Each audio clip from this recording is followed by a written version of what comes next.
in the Vedas and Agamas, but when the light of knowledge is forgotten, ignorance and darkness arise, and from there diseases are born. Born more than 1,000 years ago, devastating human societies, the ancient plague known as King's Evil thrives, swallowing millions of lives every year, one every 22 seconds, a pandemic which seems unstoppable. The clock is ticking, the world and its leaders are running out of time as the COVID-19 pandemic takes the front seat and the King's Evil gets forgotten. Yet, it hasn't stopped.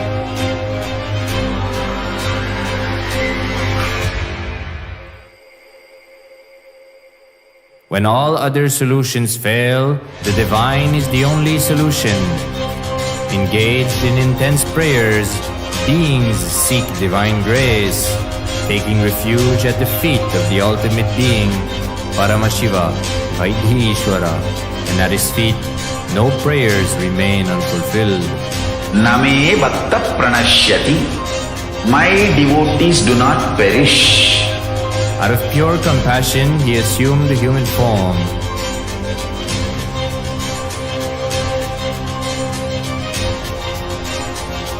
Raise yourself by entangling with the avatar. Receive the blessings and direct healing and protection from Vaitheeshwara himself.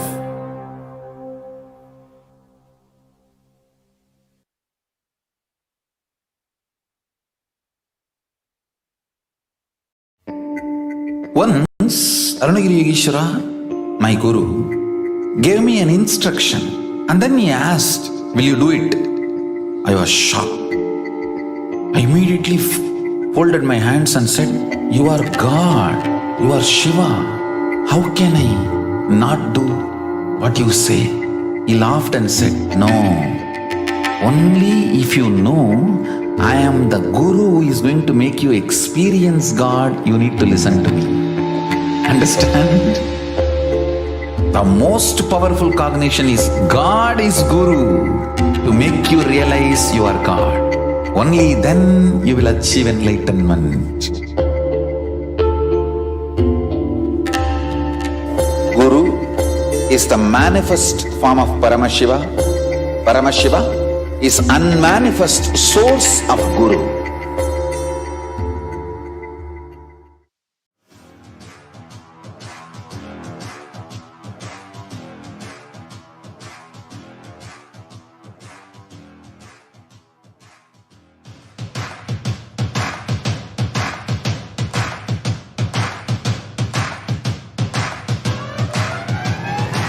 I welcome all of you, the whole world, to come and celebrate, enjoy not only the enlightenment ecosystem, the beauty of how it is getting revived. Be an insider for this great revival process. If you are an insider even for a startup company, you will understand not only the result of the company, even that being an insider is such a joy. Being an insider when it was happening is something extraordinary. So, I welcome all of you to come and be part of an insider of this revival of Kailasa, the enlightenment ecosystem, sovereign order of Kailasa, Kailasa nation itself. I request and welcome, invite all of you to become e-Kailasian.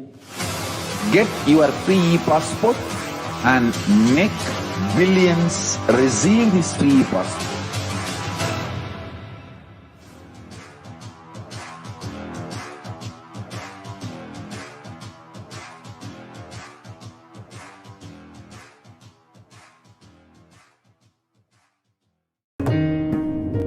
At least once in life, come face to face with God.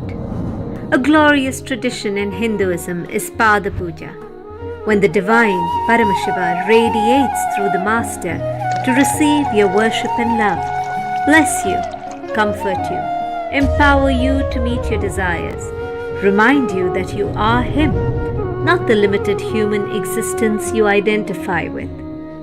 Today, Paramashiva himself lives and walks among us as His Divine Holiness Paramahamsa Nithyananda. Compelled out of deep love for you, he has descended in person to awaken you to the experience that you and he are one, and that he happens exclusively for you.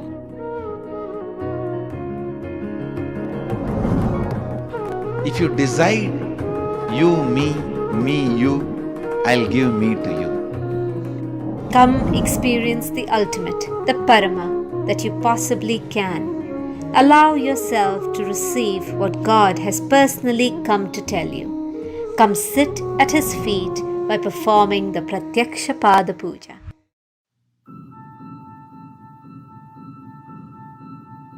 Hinduism cannot live exclusively as one sampradaya. No. All sampradayas of Hinduism is an ecosystem.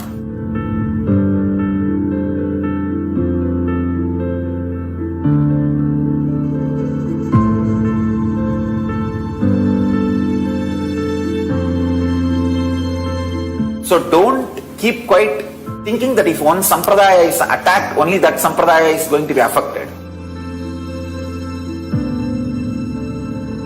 All of us are ecosystem.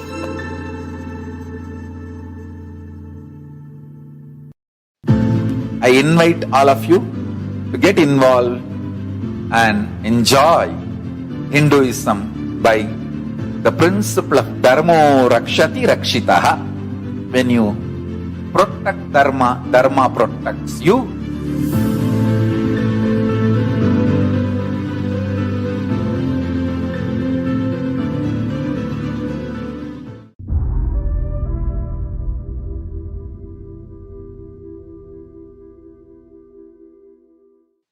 Even a malignous man, by beginning in the company of Satsanga, makes even the impossible as possible in this world.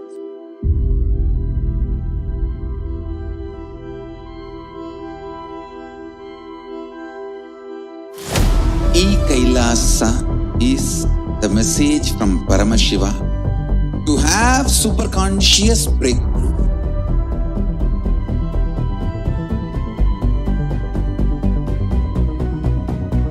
Enlightenment, power manifestation, Paramashiva, everything served to you without you even moving out of your couch.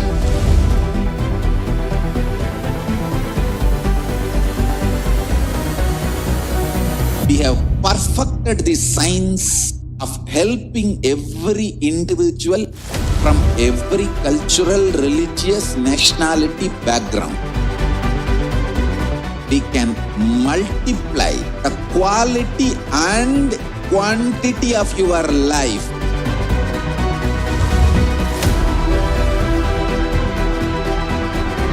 The most ancient, best way of life and best kept sacred secrets all these years handed over only from guru to disciple, guru to disciple, guru to disciple. Secrets kept inside the Siddha Paramparas, Siddha tradition.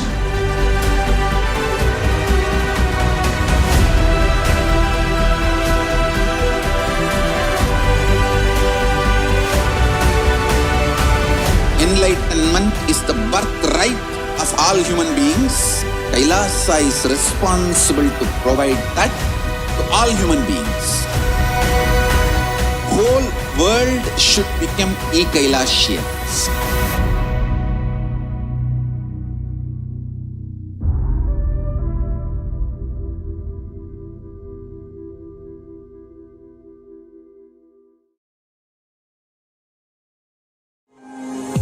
Boy, girl, blue, pink, hunter, gatherer, gay, straight, bisexual, heterosexual. The deepest identity we carry in today's world is that of gender and its million associations.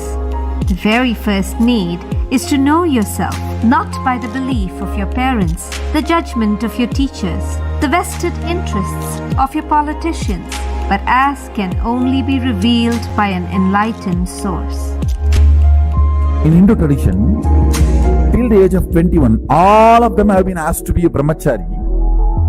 Not that everyone will be successful in celibacy, but that is the time they will discover their gender. Gender is not just related to body and physical maturity. It is related to physiology, psychology, and the whole being.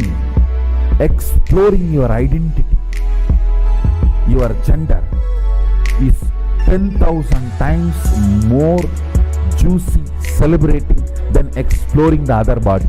If you are feeling deeply good at wow, I am really worthy of what I am. I am really worthy of life. I am really worthy of whatever is happening around me. When you are experiencing the love for yourself, suddenly you will experience that love for the whole. You will see that everybody, everything is worthy of what they are. You feel like blessing everybody and everything. Who am I? Starts and ends inside your body. By whom am I? Starts and ends in cosmos. By whom? By whose will everything came to existence. Seeking the source. You can capture it by developing the subtle grooves in your brain, by evolving complete completion. Paramashivoham. Experience the ultimate you. Conducted by Avatar for Hinduism, His Divine Holiness Paramahamsa Sri Nithyananda.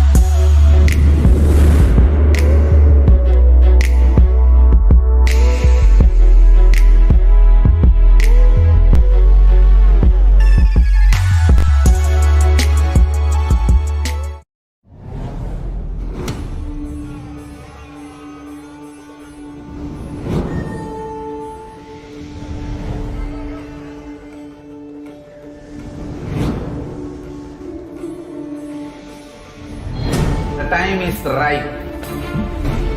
The world is ready.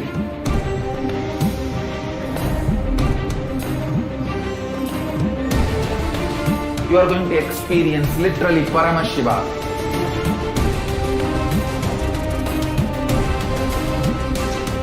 Most powerful, intangible but definitive, intense processes.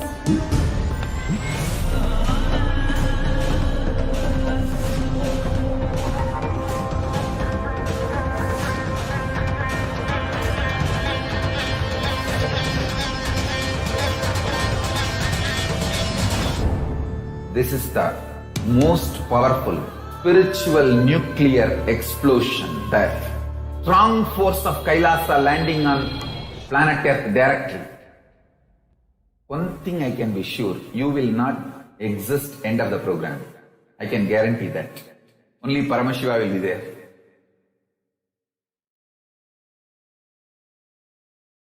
Hara Hara Vaitheeshwara. Paramashiva, the only Purusha, gave life to all beings.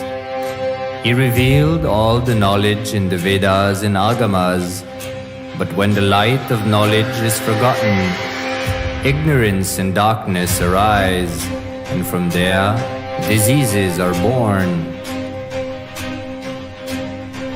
Born more than 1,000 years ago, devastating human societies, the ancient plague known as King's Evil thrives, swallowing millions of lives every year, one every 22 seconds, a pandemic which seems unstoppable.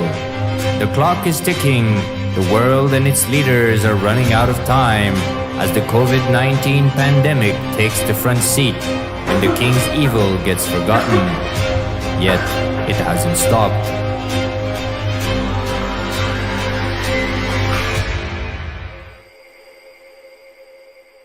When all other solutions fail, the divine is the only solution. Engaged in intense prayers, beings seek divine grace, taking refuge at the feet of the ultimate being, Paramashiva, Vaitheeshwara, and at his feet, no prayers remain unfulfilled. Name Bhatta Pranashyati. My devotees do not perish. Out of pure compassion, he assumed human form.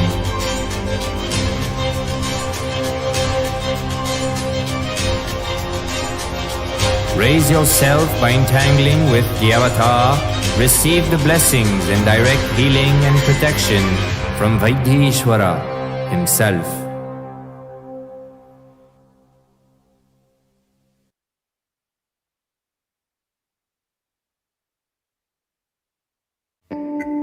Once, Arunagiri Yogeshwara, my guru, gave me an instruction and then he asked, "Will you do it?"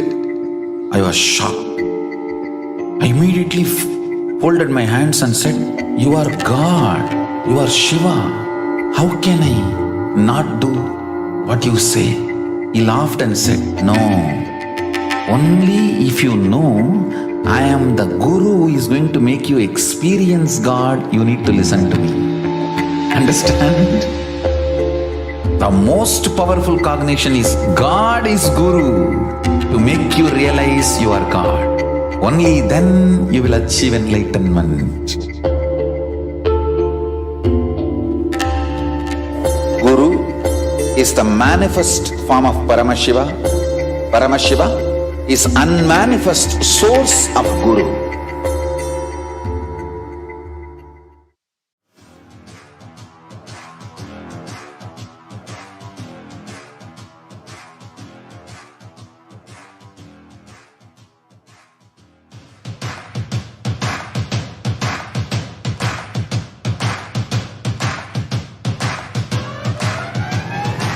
I welcome all of you, the whole world, to come and celebrate, enjoy not only the enlightenment ecosystem, the beauty of how it is getting revived. Be an insider for this great revival process. If you are an insider even for a startup company, you will understand not only the result of the company, even that being an insider is such a joy. Being an insider when it was happening is something extraordinary. So, I welcome all of you to come and be part of an insider of this revival of Kailasa, the enlightenment ecosystem, sovereign order of Kailasa, Kailasa nation itself. I request and welcome, invite all of you to become e-Kailasian. Get your free e-passport and make billions receive this free e-passport.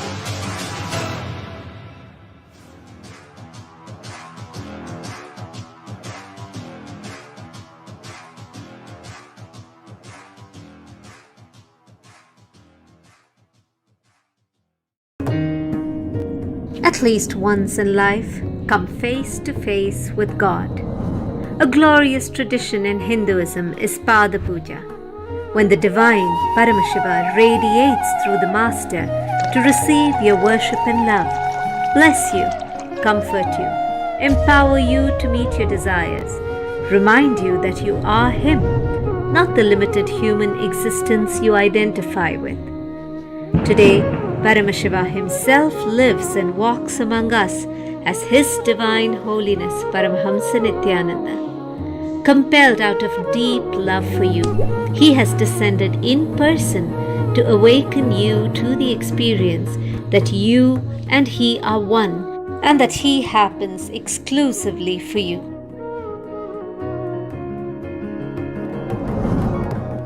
If you decide you, me, you, I'll give me to you.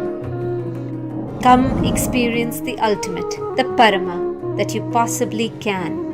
Allow yourself to receive what God has personally come to tell you. Come sit at His feet by performing the Pratyaksha Pada Puja.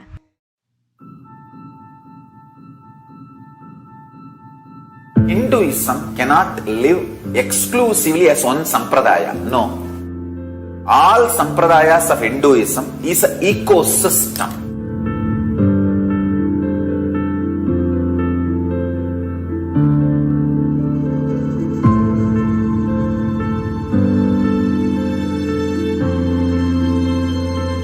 So don't keep quiet thinking that if one sampradaya is attacked, only that sampradaya is going to be affected. All of us are ecosystem.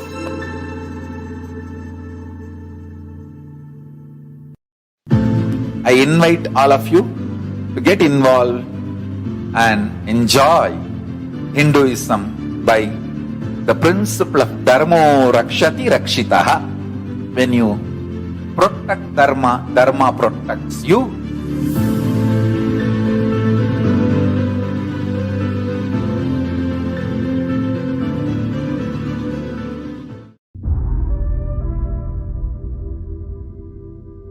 Exclusively as one sampradaya.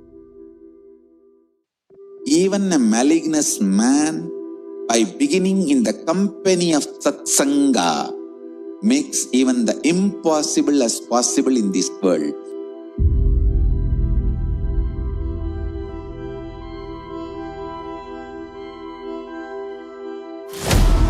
Kailasa is the message from Paramashiva to have superconscious breakthrough.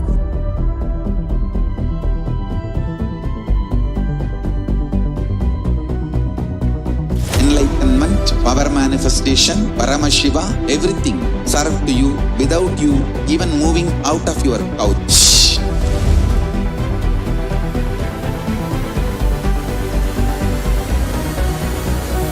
We have perfected the science of helping every individual from every cultural, religious, nationality background. We can multiply the quality and quantity of your life.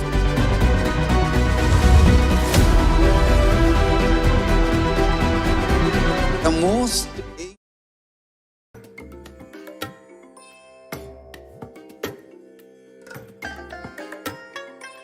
I bless you all. Let you all open all your three eyes and manifest the powers of Mahasadashiva. Om Nithyananda Paramashivoham. Om Nithyananda Paramashivoham. Om Nithyananda Paramashivoham.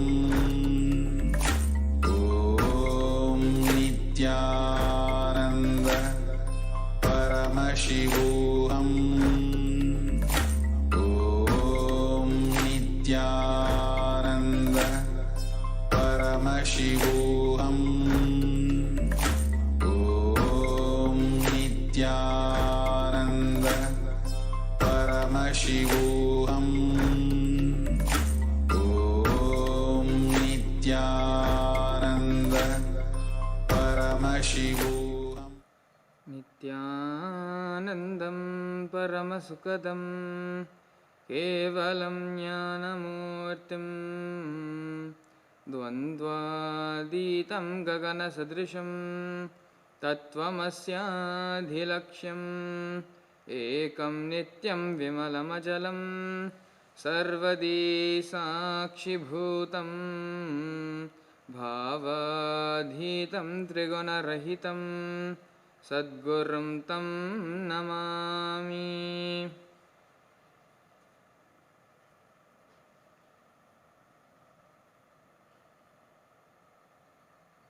Nithyanandam, welcome each and every one of you joining with us, sitting with us, watching Nithyananda TV, Kailasa's official TV channel.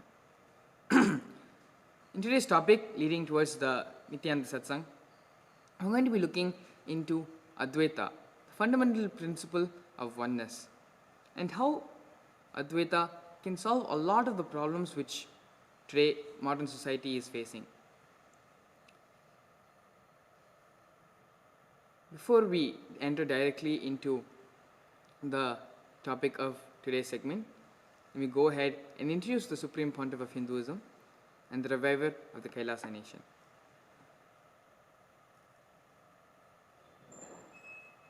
The Supreme Pontiff of Hinduism, Jagat Guru Mahasannidhanam, His Divine Holiness Bhagavan Sri Nithyananda Paramashivam, is the reviver of Kailasa, the ancient enlightened Hindu civilizational nation. the Supreme Pontiff of Hinduism, is an avatar as per Hinduism and is the Supreme Pontiff, Jagadguru Mahasannidhanam of Hinduism. The Supreme Pontiff of Hinduism has revived the science of Bhava manifestation, yoga, and created temple-based universities for humanity. The Sovereign Order of Kailasa, led by the Supreme Pontiff of Hinduism, and the Nithyananda Order of monks, nuns, and Hindu diaspora are working for global peace and to give a superconscious breakthrough to humanity. Nithyananda Hindu University, the world's largest Hindu university with extended campuses in 150 countries, is collecting, organizing, preserving, time capsuling, decoding, spreading, and reviving 20 million source books on Hinduism. The Supreme Pontiff of Hinduism is also the 293rd Guru Mahasannidhanam of Shyamala Peeta Sarvagnya Peetam, the ancient apex body of Hinduism, as well as the present emperor of Suryavamshi Surangi Samrajyam. The Supreme Pontiff of Hinduism has also survived the worst persecution of multiple assassination attempts on his person and on his character by anti-Hindu elements. Here we have news and updates from Kailasa from all over the globe. Yesterday, Kailasa's Nithyananda Hindu University entered into Day 7 of the Paramashivoham Level 2 Season 24 program, crossing over 330 days of unbroken online services to people from over 100 countries. Today is also the 15th day of the Pachai-Patni Vratam, where the Supreme Pontiff of Hinduism, along with devotees and disciples from around the globe, are following the Vratam in accordance to the tradition of Samayapura Mariyamman. We have the following upcoming events being hosted by Kailasa. On the 22nd of March, which is tomorrow, on the auspicious Ashtami Tithi, we have the Kalabhairava Bhava Samadhi Darshan. And on the 24th of March, on World Tuberculosis Day, we are having Paramashiva Vaitheeshwara Bhava Samadhi Darshan. For more information or regarding any of the Bhava Samadhi Darshans, please visit events.kailasa.org. And we have on the 26th of March, on the Dwadashi Tithi, the Sri Krishna Bhava Samadhi Darshan. So, as well as on the 29th of March, we have the next upcoming Paramashivoham program. For more information for the Bhava Samadhi Darshans, you can visit events.kailasa.org. And for more information on the Paramashivoham program, please visit gov.srikailasa.org/Paramashivoham/register. In today's segment, in honor of today's International Day for the Elimination of Racial Discrimination observed by the United Nations, we are going to be looking into some of the facts and figures on the racial problems of today's world and how Hinduism and Kailasa is the solution to eradicate discrimination. So, what are we exactly going to be entering into today? First, going to be looking into the glimpses into the racial problems of today's worlds. What is the science of Advaita, oneness, and how can it bring a stop to racial injustice? Then we're going to be looking into the facts on how Hinduism, being founded on the science of oneness, has the lowest crime rates among all categories. Why Kailasa is needed to preserve and spread the science of Advaita. So, when you're speaking about racial problems, this is pretty much a well-known topic. All of you may know in the different parts of the world, in different ways, how discrimination because of color is becoming a major issue, how people have equality right problems because they are being discriminated as per color. And why is this happening? This fundamentally is happening because the understanding of Advaita, the understanding of oneness, has not been given to each and every individual. It is with this simple science of Advaita, of oneness, it can bring a stop to all racial injustice. Not only that, Hinduism is built on the fact of oneness, and each and every aspect of Hinduism, be it in the way of the governing system, be it in the way the administration is run, the society is formed, everything was developed on this concept, on this basis of oneness. And being developed on this basis of oneness, Hinduism has the lowest crime rates among all categories. After that, why Kailasa is needed to preserve and spread the science of Advaita. So, these are some of the points and figures which we are going to be looking into as a part of today's segment. So, here we have the statistics on racial discrimination in Europe. So the widespread racism against black people in Europe, share of black people who experience racist harassment in the past 5 years. So here you can see where it's leading in Finland and then going on to Luxembourg, Ireland, Germany, and you can see it's almost in the 40s to 60s range. In so much percentage of the population of black people in these countries experience some or the other form of racism, some of the other form of harassment based on discrimination, based on skin color. And even the lowest numbers are not in single digits. Even the lowest numbers of these rest in double digits. So pretty much this is a very big number of population, very big percentage of population who experiences discrimination according to color, who experiences racism, hate racism against them in Europe. Here we have the total number of hate crime incidents reported by the FBI in the United States. The FBI defines a hate crime as a criminal offense against a person or property motivated in whole or in part by an offender's bias against a race, religion, disability, sexual orientation, ethnicity, gender, or gender identity. So this actually takes discrimination to a level where it's beyond not just the color of your skin, but based on your sexuality, on what religion you follow, your gender identity, your gender, your sexual orientation, disabilities, based on a number of categories.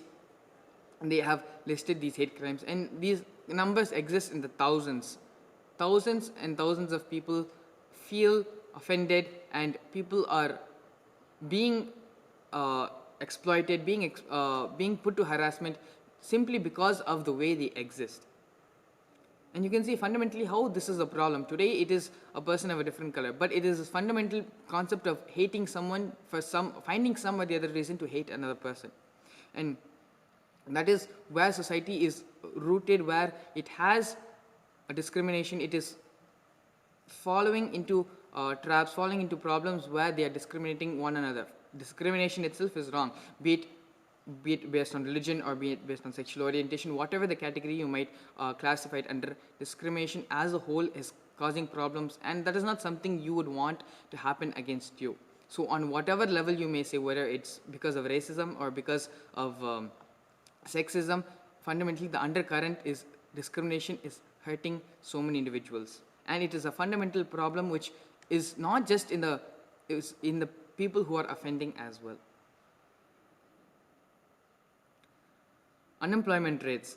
And so here we have race inequality, where the number of unemployments between ethnic minorities and the white majority. You can see the unemployment rates is high in ethnic minorities versus it's low in white people. How working as managers, directors, senior officials are high among white people but low in African mixed ethnicity with Africans, Caribbean and black people.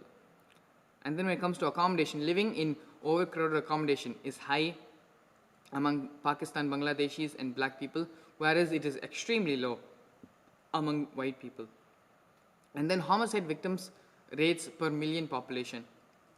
Here you can see the highest is in black people, second place coming with Asians, and then last with white. So this is again how it shows how race inequality is very much in favor of the white majority versus the rest, versus pretty much all the other categories, be it Asian, be it black, be it any other category you put.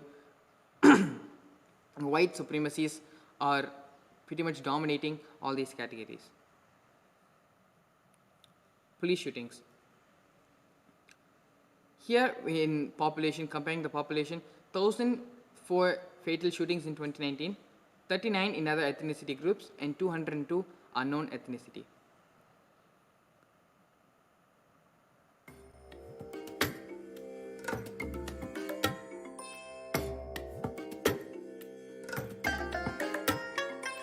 I bless you all. Let you all open all your three eyes and manifest the powers of Mahasadashiva. Om Nithyananda Paramashivoham.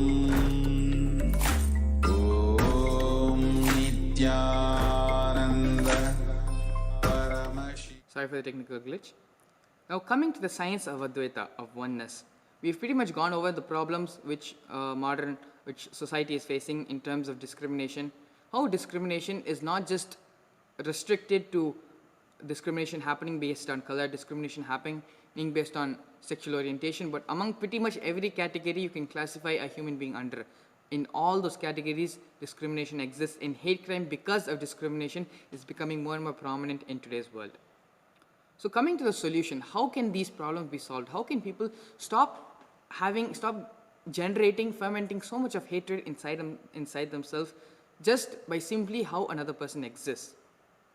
And actually, see, it is a very, very violent form of violence, where with just finding a reason to hate another person, just because of the way another person exists, it's not because of an action or deed which they commit, but just simply because of their existence, you are hating another person. And you can see how violent and how so much of anger a person is carrying inside themselves.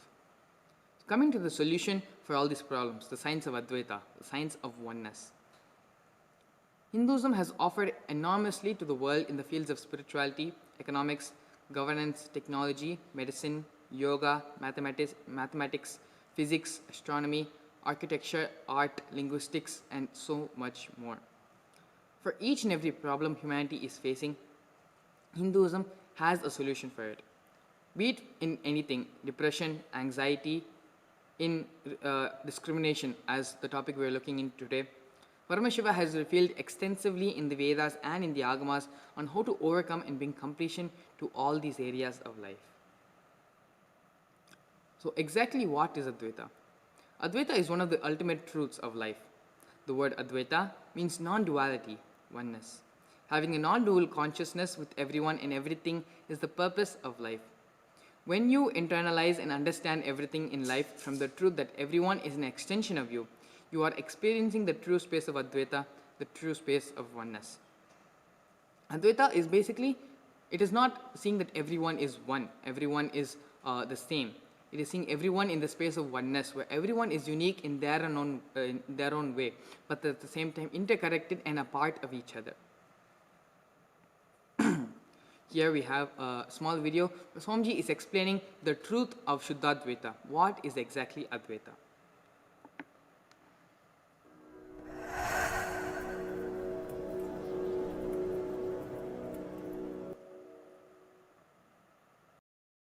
In every field,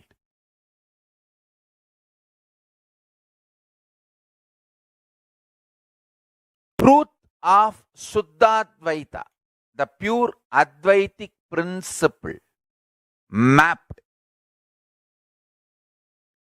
and the vision for the humanity is revealed as Vedas and Agamas by Paramashiva. Listen carefully. See, when Paramashiva decided, let me become many and celebrate my existence,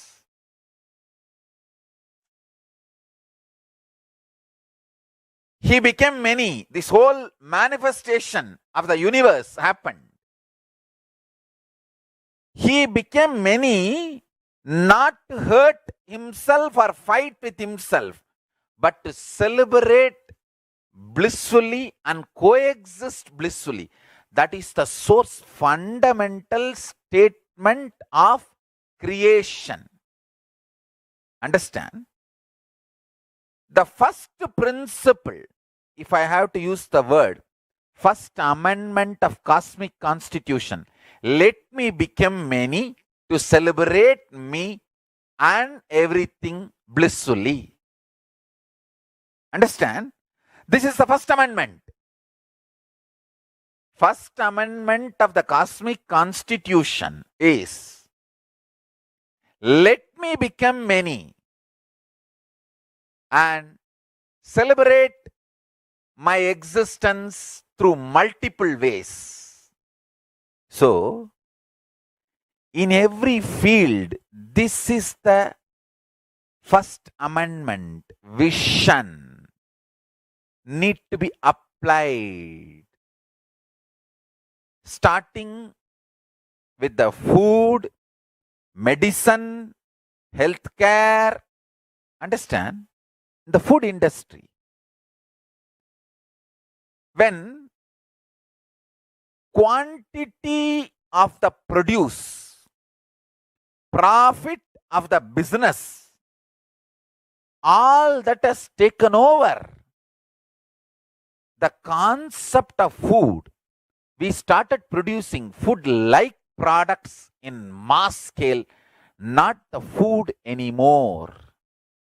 Understand?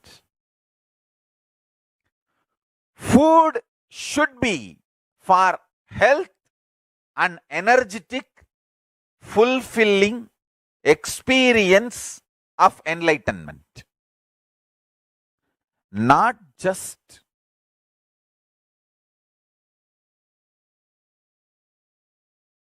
commercial success. Please listen. Whenever human beings get into demonic mode, get deluded so much, ready to compromise on the fundamental integrity of life, they bring such large poison. If food industry decides, all the known mistakes we will eliminate. See, unknown, we will do further research, development and all that. If we decide all the known mistakes should be eliminated, in next 5 years, 90% of the diseases will drop and longevity will increase comfortably 25 years. Just this only one decision. Food industry should decide. Health of the human component of the produce, money involved in the business. What is money? Our common understanding. Just our common understanding about the money cannot make billions of human beings eat poison. Just see the simple delusion. And I tell you, simply planet Earth cannot afford any more meat-based lifestyle. Please understand the amount of land required, the amount of grain required, the amount of water required, the amount of carbon released due to the meat-based lifestyle.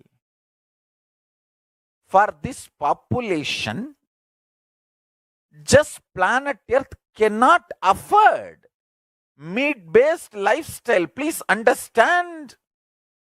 We are doing something for which we can't, which we can't afford. It's like you can afford only $1,000 per month, but you are just spending $25,000 per month.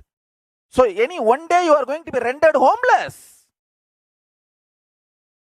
Why are we not waking up? Understand, we have only one planet Earth. Simply, planet Earth cannot afford meat-based lifestyle.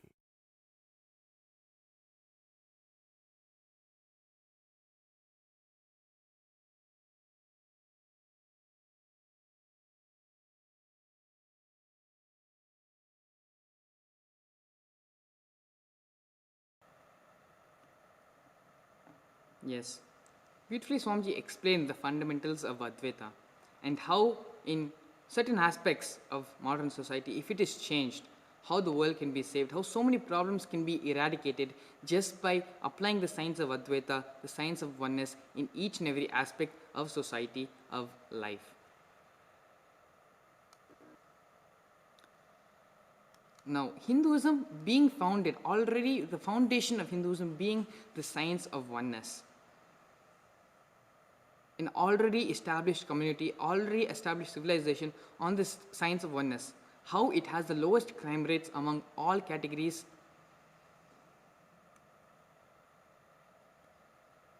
So here we can see the US prison statistics, the religious affiliation of inmates in US prisons as reported by prison chaplains in 2011. And although Hindus are 2% of the total US population, they are less than 0.2% of the prisoners who are actually Hindus in US prisons. So you can see the statistics given where Hindus are ranked at the bottom with the lowest 0.2%, even lower than Buddhists, having the least population in US prisons. Percentage ratings of religious extremism among inmates in each religious group. Since the 9/11 terrorist attack, religious extremism has been a topic of high public interest in the United States. Some experts specifically have raised concerns that prisons could be a breeding ground for homegrown terrorists and have suggested that prison chaplains and other prison administrators need to monitor religious activity more closely. In pursuit of insights in this subject, on 22nd of March 2012, the Pew Research Center carried 50-state survey of US prisons. The research found that the Hindus had the least religious extremist Advaita and Oneness, where Hindus being the lowest crime rate, being the lowest percentage, lowest number, lowest figure of any category you give in any statistics regarding the crime rates of that country, Hindus are the lowest. And why are Hindus are the lowest? Why are Hindus not in the same numbers as other religions are in? It is fundamentally because the Hindu society, Hindu foundation, Hindu thought current and mindset is established on this basis, on these facts of oneness of Advaita. Hindus also have the least diverse rate in the Hindu community. The study, titled the US Religious Landscape Survey, released on Monday by the Pew Forum on Religion and Public Life, found that Hindus have the lowest diverse rate of any group. Only 5% have been diverse. So it's not just about crime rates. Even to build a stable family, Hindus are the most successful, having the lowest percent in the world. A study by the Office of National Statistics, UK, has found that people belonging to the UK Hindu community are the happiest people in the country. The ONS, Office for National Statistics, study analyzed happiness and personal well-being of more than 300,000 people over 3 years between 2012 and 2015. Here are the highlights of that report. The average happiness rating was 7.38 out of 10. Hindu communities scored 7.57 for happiness, well above the average and also highest among all communities. So this extensive study which has been done by in United Kingdom by the Office for National Statistics clearly have done extensive research and have concluded that Hindus are the happiest people in the world. So as you can see the statistics here, we have seen the problems, and the number of figures, the high number of figures and statistics on how discrimination is affecting the world. What is the science of Advaita? How already Hinduism being established on the science of Advaita, how it has been such a successful religion, and even now, even thousands and thousands of years later, Hindus are the most happiest people, have the most stablest families, and have the lowest crime rate among all categories. Now, to continue to spread the science of Advaita, to continue to give this science and teach the science of Advaita to the world, why is Kailasa needed? Kailasa is a macrocosmic, ancient, and Hindu enlightened civilizational nation which does not put importance on territory alone, whose vision is living enlightenment for all of humanity. Kailasa's mission is to share with today's world the practical applications of the greater sciences of Hinduism, including revival of Hindu cosmic physics, Hindu alchemy, Hindu cosmology, Hindu biology, Hindu mathematics, power manifestation, as revived by the Supreme Pontiff of Hinduism. Aspiring and persecuted Hindus, irrespective of race, gender, sect, caste, creed, where they can peacefully live and express their spirituality, arts, and culture free from denigration, interference, and violence. To keep the science alive and to continue this great contribution to humanity, Kailasa needs to be created and supported for the benefit of humanity. And so, along with myself, I also have Srinivati Shivashankara Maharaj joining us today for this segment, and want him to go ahead and share his experience on Advaita and how the science of Advaita has helped him in more than one way, in not only helping him in the power manifestation science, manifesting the various powers of Paramashiva, but have also helped him in his personal life as well, dealing with problems which he experiences on a personal level, where he wouldn't have had a solution, he wouldn't have found a solution for this outside, but using and applying the tools of Advaita, he has been able to come out of these problems and find completion in it. So let me go ahead and introduce Shivashankara Maharaj. Maharaj, thank you today for coming and being a part of today's segment.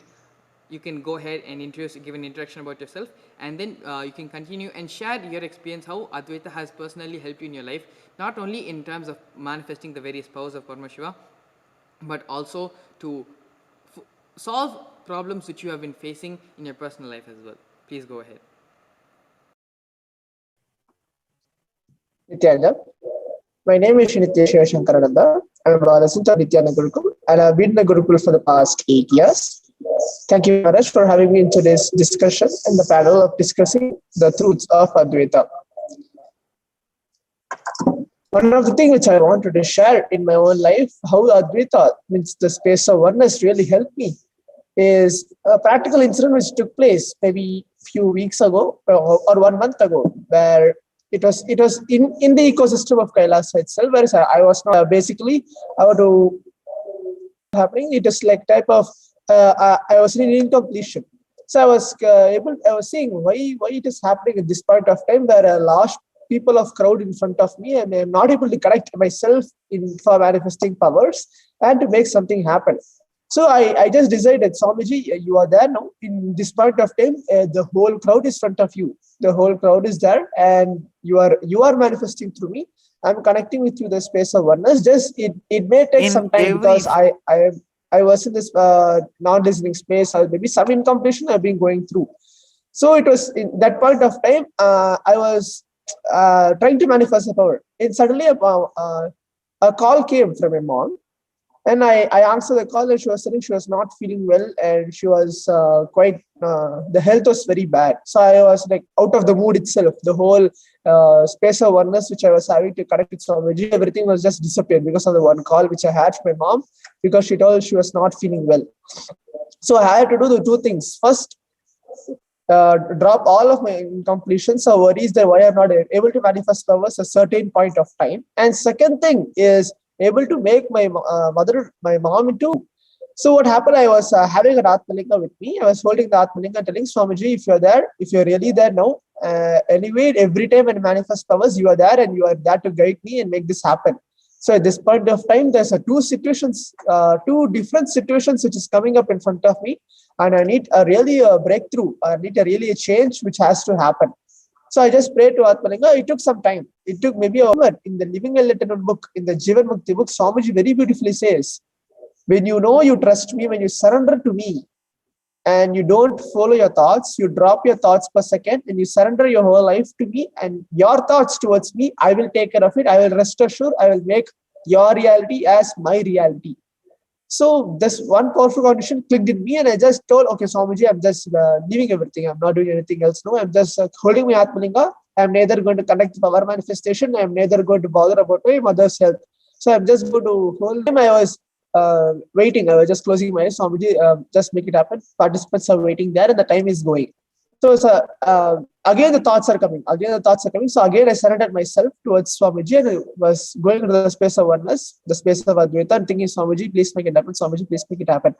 So the constant remembrance of Swamiji, and thinking, Swamiji, you are there to make it happen in the space of oneness.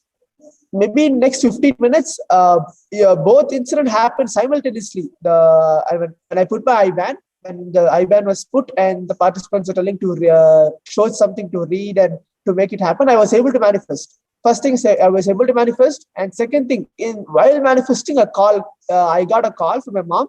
I just paused the call because I was manifesting. After manifesting the powers, I got the call from my mom. She told she was able to feel well, and she was able to relate something that the pain was reduced. It was drastically reduced, and really Swamiji took care of it and made it happen. So this is one of the experiences which I had when I connected Swamiji in the space of oneness with Advaita. Many people out there may think it will not happen. So basically, oneness is, you have to really be in the space of oneness. You know Swamiji is there, and you know Swamiji will take care of everything around you. You need to just surrender towards him and tell Swamiji, you and me are one and the same. That's called the space of Advaita. You know, I know what you can do, and you know what is going on in the whole cosmos, and just make it happen with it. So this is one of the initial take and experience which I wanted to share, Maharaj.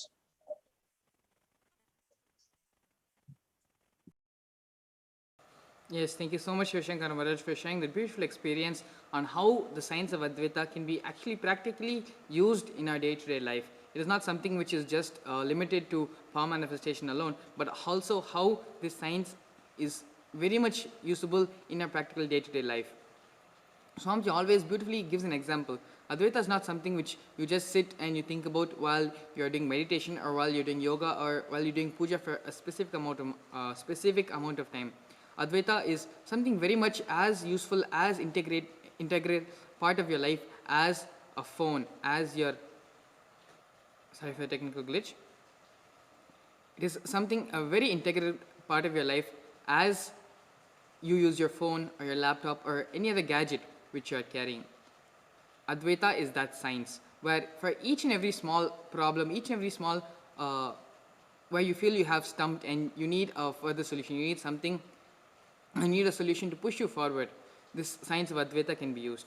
It may be as simple as changing to give you a sort of raise or a vacation leave or whatever it may be.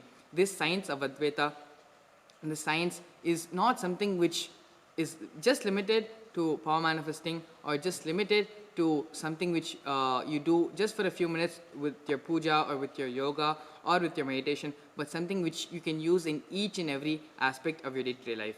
And along with Shivashankar Maharaj, we also have Murli Ayya joining us from Tamil Nadu, Chennai. And Ayya, please, thank you so much for coming today and being a part of today's panel, Ayya. Please go ahead and introduce yourself for all of viewers and go ahead and share your experiences with the science of Advaita. How the science of Advaita? Initially, I came to Swamiji to attend one inner awakening program, which is actually and this session was the first strong encounter with Swamiji for me, and it was really life-giving experience, I can say. Actually, I was many people, many panelists here, many participants here have seemed to come to Swamiji very consciously, very knowingly that he is an avatar, he is come to change our lives and all that. But for me, it was very different. I was very arrogant, very egoistic, saying that okay, what will a sannyasi knowing sitting in some corner of the city know about me, and even why should I share my personal things with him? That too in front of so many other people. They have no business to do with that. That's how I used to think. And I now realize that I was being very silly, very shallow in my thinking, very narrow in my logic and all that. Because Swamiji made me realize that there's a big world out there waiting to be explored, which I have no clue of, which can we not explain anything with my existing logic. It's a breakthrough is a very small word for whatever Swamiji gave me, because now the whatever I cognize has become so much a part of my cognition that I feel that all these things have already been there. How could I have been blind to all this? So it's a very life giving program. That's how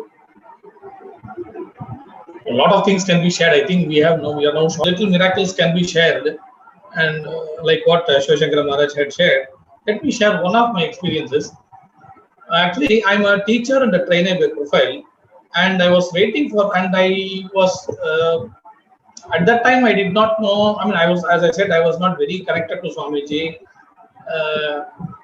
and I was not having proper directions. But I knew Swamiji. That's all. Tomorrow morning you have to be in this place, and for this college you have to do this training. Now I actually believe that only if I'm prepared, I calling me and saying that I have to do this training. How would I even travel to such a far off distance and be as early in the morning as that? And I don't have any prepared material also to present before the students. What do I do? This fellow was very stern. He talks to me very sweetly, but this instance he was very stern. He was saying, see, you wanted money, you wanted to do some training, and again, if you are not going to say yes to this, then I'm going to look for another person. He said. I don't know what happened inside me. He said, okay, then let it happen. Just send me the travel details. Let me who I should meet, where I should send me everything. and I'll start. That's all. So everything he have, and he sent me last late in the night as 12 o'clock at midnight or something, and everything was ready. I got the download. Everything is over. Materials which I should deliver, I don't know what to do. So what I did not know what to do, and it was at that moment I remembered Swamiji. So I said, I don't know what I'm going to talk. I did not even say any prayer. I did not even have any humility. I just said, Swamiji, this is my situation. I wanted money, yes. I did want a training session, yes. But this is too much. This is the way. This is not the way to test me. But I'm not going to. I don't know what I'm going to speak. You are going to speak to them, and that is all I know. I just said it very ferociously. I didn't think I was in a way not even ferocious. Ferocious is the term as an updated intelligence from me. I said I was in fact angry with Swamiji. I said, you are going to talk. I don't know. You are going to manage for me. I don't know what I'm going to do. I just went to sleep. And even before 1 hour or before the alarm clock went, I woke up, got ready and started, and everything went on. And on the way, I got a call that the training got cancelled. I was really angry. After all this, what is this happening here? What is happening? I don't understand this. And I told this person who was on the call, I said, what do you mean cancelled? I'm already on the way. I've booked my tickets and I am traveling here. And you're telling me midway, you are going to reimburse the money even if I don't do the training. That's the way it is. I'm not going to take it. And I was angry with the client. I was not dealing with the person who called me for the training. I'm dealing with the person who, on the other end, the place where I'm going to do the training. I was angry with the person as though I know him very intimately. They said, I am told today there's a training, and now when I'm on the way, you're telling me there's no training. I don't care. Either you're conducting the training with me, or you are going to pay the money because you are telling me so late. You are going to bear the expense. I said very angrily. That fellow said, yes, okay, fine, I understand your situation. We'll pay the money, don't worry. And so I was traveling, and when I entered there, the principal said, the institution principal said, no, sir, we do have the training. You negotiated. You can go ahead. So I reminded Swamiji with my logic. I'm saying I reminded Swamiji that, see, Swamiji, you are going to take care of this. I don't know what I'm going to speak. And so I went to the classroom, and they were all so respectful, so receptive of whatever I'm saying. Everybody was participative, which is something that I never seen. Very rarely I seen in my experience. They were all participative. They are all very happy. And at the end of the thing, the principal told me that we will call you in for the next year. You are so nice. Your training was so nice.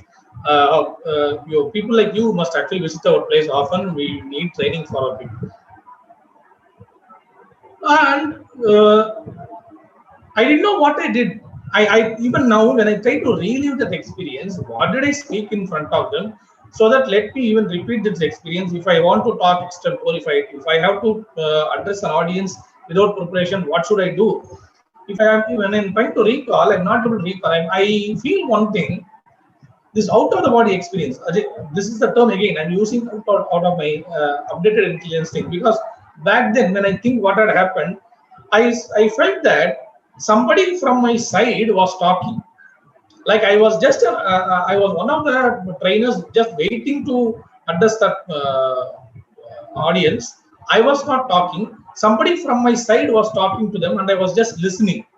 That is the feeling I had. I never felt that I was talking. It was so fluent, so eloquent, and the words was just flowing out of me, but I couldn't catch. I couldn't listen to what I was talking to at all. Some talking was happening. Somebody was talking and I was listening. That's the feeling I had. And in the end, the principal tell me, the participants tell me that they had a nice session. They were very happy, and they wanted me again for the next academic year also. So I couldn't thank Swamiji for that. My ego got deflated like anything. I just stood in front of Swamiji. As soon as I came home, I just stood in front of Swamiji's photo and I felt arrested there. It was quite a long time that I would have been staying in that position. It was very long. I have been staying in that position, and I didn't know what I was talking. Even now I can't recall what I had talked there. How I had created such a very positive impression in the participants. So this is just one of the miraculous instances in my profession. Ever before Swamiji talks about this miracle, oneness, and all these stuff. Many other things can be shared, but let me share a better instant. Thank you, Maharaj. Thank you, Swami. Yes, thank you so much, Aya, for your beautiful sharing. How Swamiji has personally helped you, has solved literally ongoing crisis in your life, and how he had guided you each and every step of the way. Thank you so much, Aya. So now, actually, with this, I'm going to enter into the next segment of Samadhi Darshan, where the Supreme Pontiff of Hinduism will be coming in the Bhava of Kalabhairava to grace us all on the auspicious Tithi of Ashtami. So, exactly what is the science of Bhava Samadhi Darshan? Bhava is defined as directing and activating the emotional and spiritual energy that is created through meditation on the avatar. The Bhava Samadhi Darshan is not an event in space and time.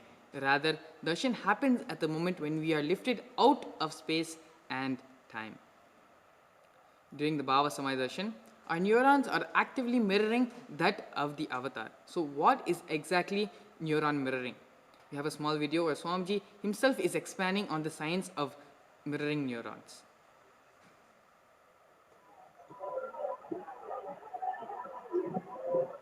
Spiritual principle to all of you. Please listen to the keyword. Mirror neurons. Let me explain the concept. Then we will recognize many of our understandings with this truth. As I said very recently, I was studying a research paper where they beautifully established with various analysis researchers on a very powerful truth. For example,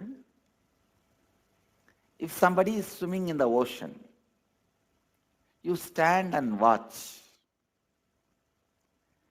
Whatever brain activity is happening in that person's brain, whatever activities happening in his brain, in his neurons, same activities are mirrored in your brain. The same neuron activities are mirrored in your brain.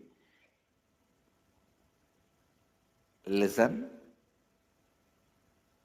If you are watching totally, the same effect is mirrored totally in you.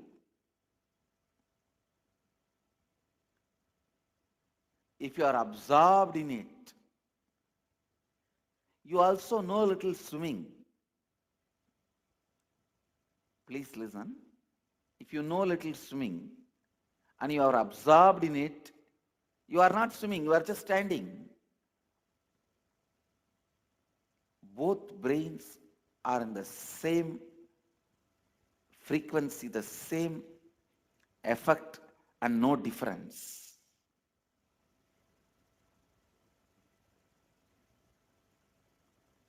Listen. If somebody is swimming in the ocean, you are standing and watching. If you don't know swimming, if you are not completely absorbed in it, maybe some 80% is mirroring.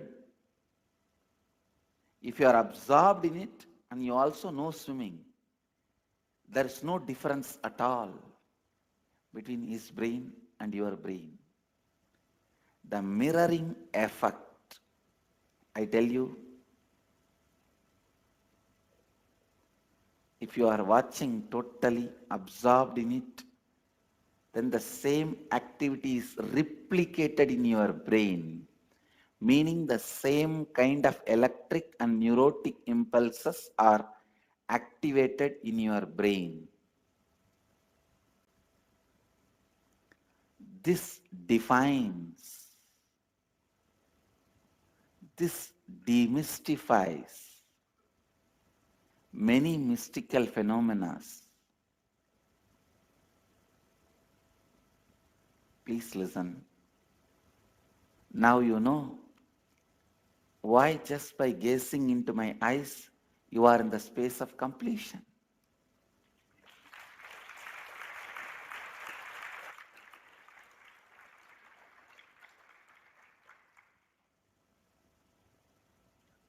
Why just looking at me? You are in the space of completion.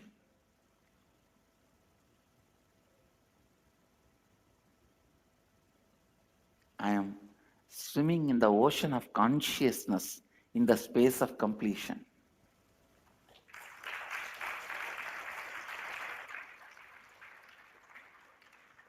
Even the so-called moments of my screaming,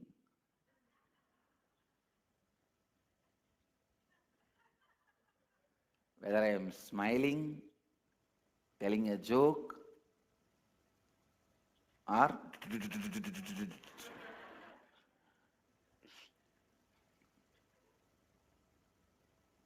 that is why even if you are absorbed in what I am doing,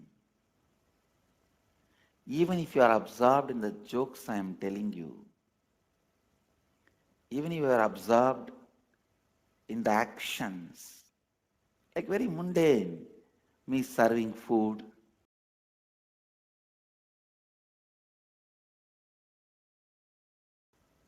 or ordinary actions, walking, sitting, talking, joking, even in the ordinary actions.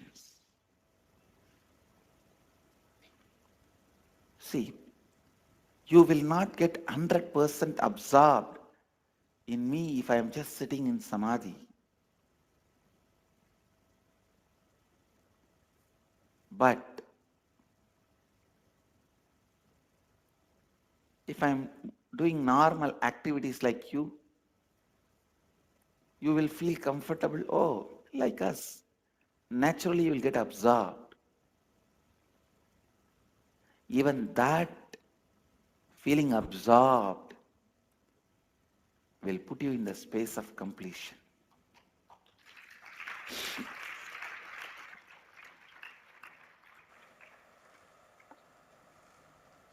This is the reason why the gold, diamond, silk are all put on the deity. Even if you absorb, I am introducing one of the Yes. Beautifully, Swamiji explained here how the mirroring of neurons happen. Even if you are directly not performing the act, just by seeing another person perform anything it may be, in the same example Swamiji himself gave, swimming, just by seeing him perform the act, the same activity, same brain activity which is happening in his head will get mirrored in our head as well. That is the power of mirroring neurons. The brain neurons mirror, activate, and process all the absorbed movements or information of the avatar just by seeing and without the physical act of imitation. That is, our entire body silently and without movement recreates what is happening distances far away, experiencing the superconscious energy radiated by the avatar.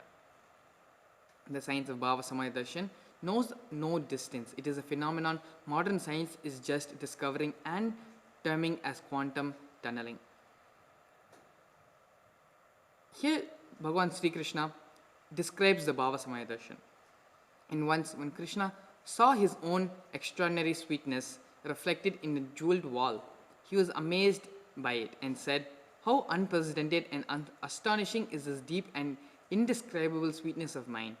Alas, when I see it, even I become greedy to enjoy its sweetness, just like Radhika. When I see my own sweetness in the mirror, I become eager to taste it, but I can't.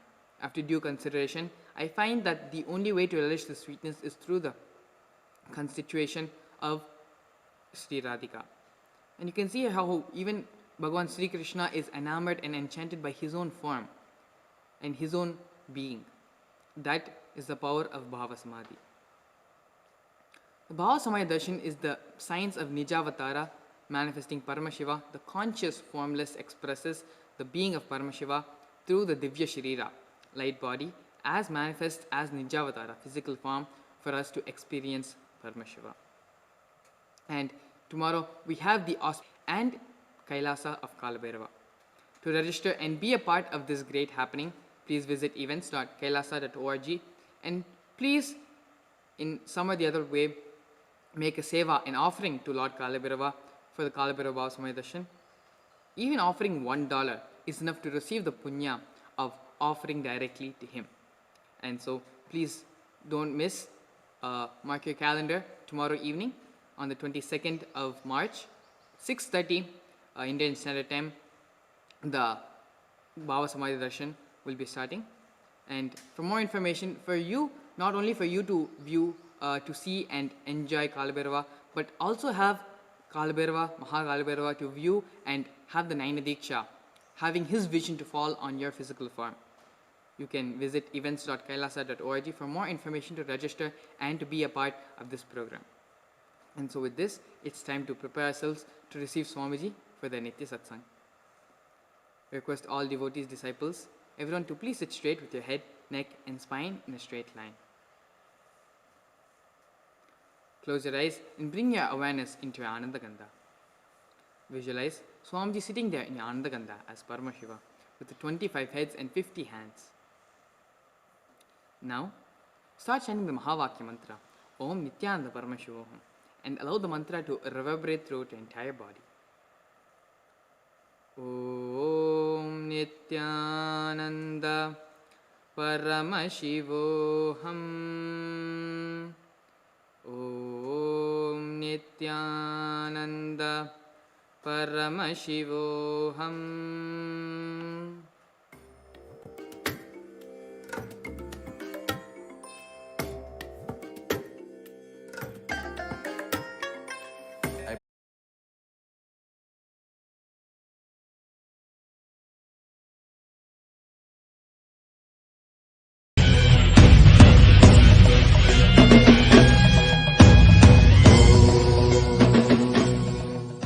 Connecting with the Divine with your eyes closed is meditation. Connecting with the Divine with your eyes open is Darshan. Come, let us all now move from meditation to Darshan. Slowly, very slowly, please open your eyes.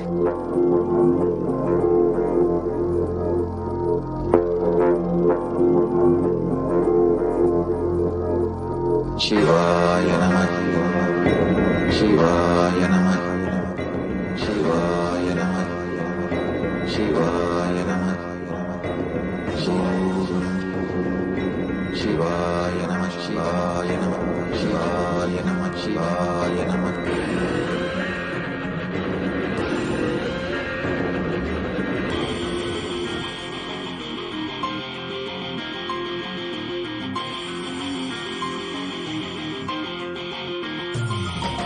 சிவாய நம உபாய தரும் அனுதினம் விடாது வினை தொடாது விடும் பணிந்திட சிவாய நம மந்திரம் மறவாத ஒரு நாள் மடமன சிவாய நம உபாயம் தரும் அனுதினம் விடாது வினை தொடாது விடும் பணிந்திட சிவாய நம மந்திரம் மறவாத ஒரு நாள் மடமனம் எம்மையாகின்ற அருணை மலையான கருணையில் அருளவாராய் பஞ்சபூதத்தில் ஆட்சி புரிகின்ற நித்தியனே இறங்கி வாராய் தூணிலும் துரும்பிலும் எனதுயிரிலும் நிறைந்து ஆட்கொண்டவா கனவிலும் நினைவிலும் இவை பொழுதிலும் எம்மை காக்கின்றவா தூணிலும் துரும்பிலும் எனதுயிரிலும் நிறைந்து ஆட்கொண்டவா கனவிலும் நினைவிலும் இவை பொழுதிலும் எம்மை காக்கின்றவா தடைகளை உடைத்து எதிரியை ஒழித்து சிவமயமாக்கிடவா உன் தரிசனம் காட்டு கொடிதனை நாட்டு நீராணையின் நாட்டின் ராஜாதி ராஜனே சிவாய நம உபாய தரும் அனுதினம் விடாத வினை தொடாது விடும் பணிந்திட சிவாய நம மந்திரம் மறவாத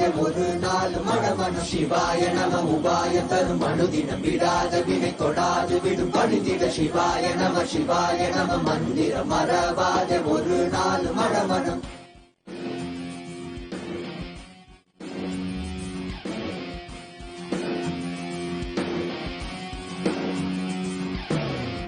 பணி பணி தானி சரி சரி கரி சரி சரி சரி பணி பம பம கசா பணி பணி தானி சரி சரி கரி சரி சரி சரி பணி பம பம கம பம பம பணி பம பம பம பம கசா பம பம பணி பம கம பம கம கரி கரி சரி சரி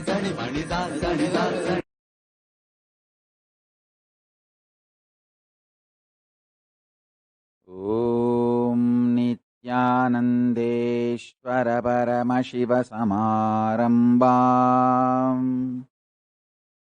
नित्यानन्देश्वरि पराशक्तिमध्यमाम् अस्मदाचार्यपर्यन्ताम् वन्दे गुरुपरम्पराम्.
I welcome you all with my love and respect. I welcome all the devotees, disciples, Samajis, Satsangis, Srimahans, Mahans, Tanedar, Kotari, visitors, viewers, everyone sitting with us all over the world with my love and blessings.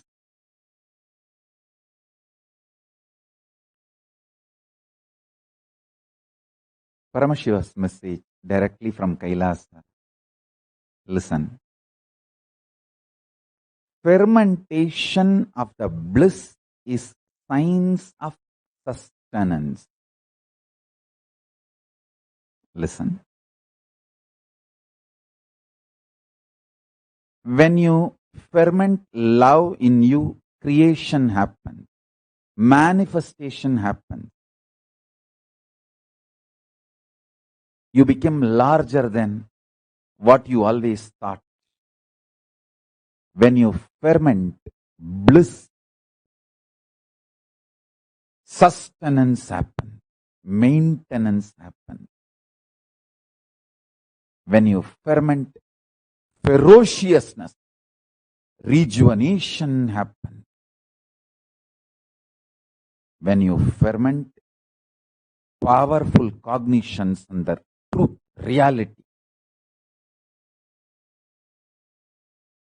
you are pulled out of delusion. Pulling out of delusion, the Trobhava energy manifests in you.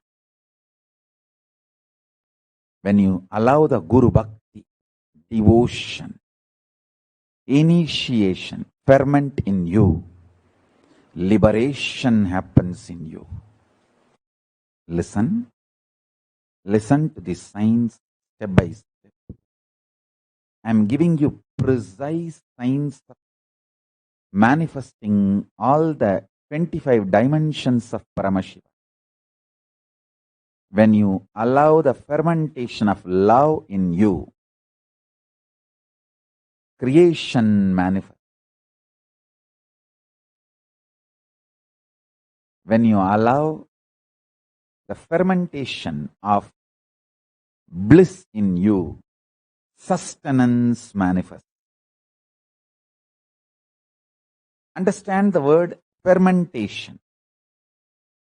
Like how you add little curd into milk, boiled milk, then the fermentation happens and the milk turns into curd. Same way, the idli dough, you make it and keep it. The fermentation happens, so it's ready to be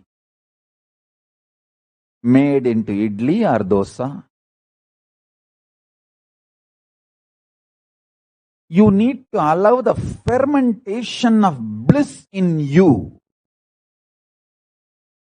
Understand? All human beings, you always allow some form of fermentation in you. If you are preparing to fight with your boss or your spouse or your friends or your family or anyone in your life, you can see what happens in you. The anger enters in you. The feeling violated or some injustice is done. Then all your patterns, violence gets triggered. All your reactionary patterns gets triggered. And you let that ferment in you for hours, sometimes even days. Then it just explodes as a fight, encounter, showdown with your family or teamily or friends or son or daughter, with whoever you are planning to fight. Every person in his life allows some form or other, something or other to get fermented inside their system continuously. Sometimes you allow anger to get fermented. Sometimes you allow peace to get fermented. Sometimes you allow frustration to get fermented. Sometimes you allow fear to get fermented. But continuously something or other is getting fermented in you. That is the truth. There is no time, some emotion not getting fermented in you. Understand that. You are knowingly or unknowingly actively fermenting something in you.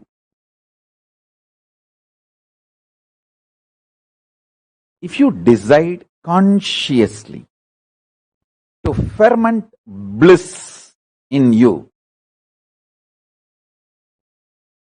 you will maintain everything in your life.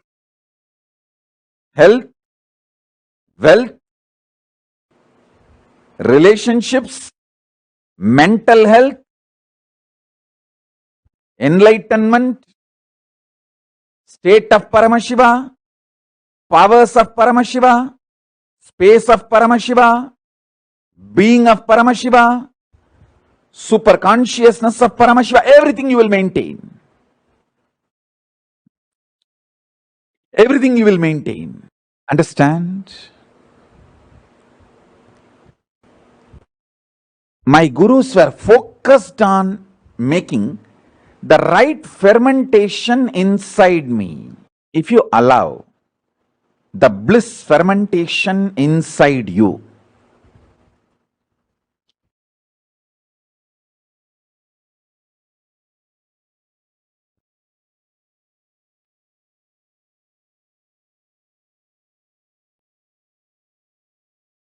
you will be attracting so much of life positivity.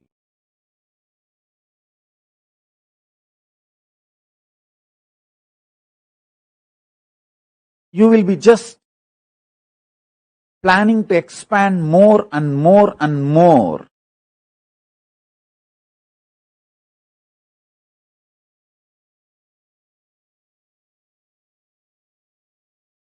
I'll give you the signs of how bliss fermentation can be done inside your system, so that you can manifest sthiti, sustenance, maintenance energy of Paramashiva. Listen.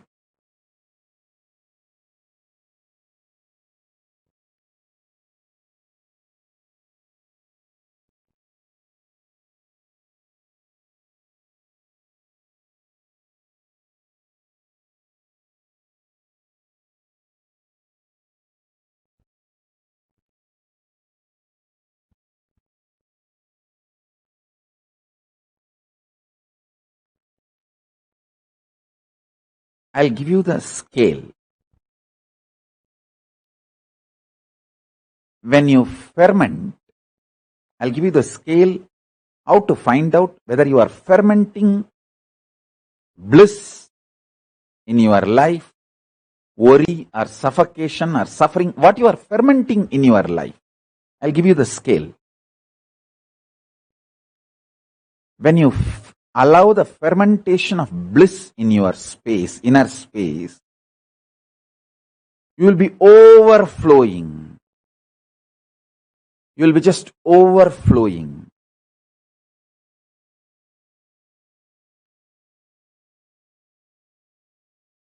Excitement, inspiration, life positivity in your words, thoughts, energy, bubbly.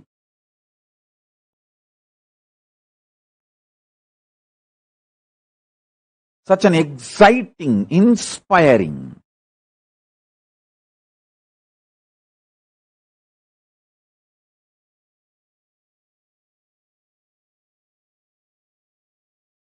Your food intake will drastically reduce. Understand?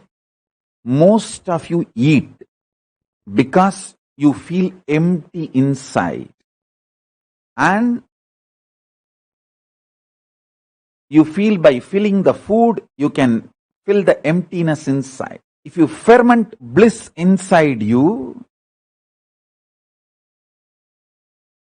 drastically your food intake will reduce. Once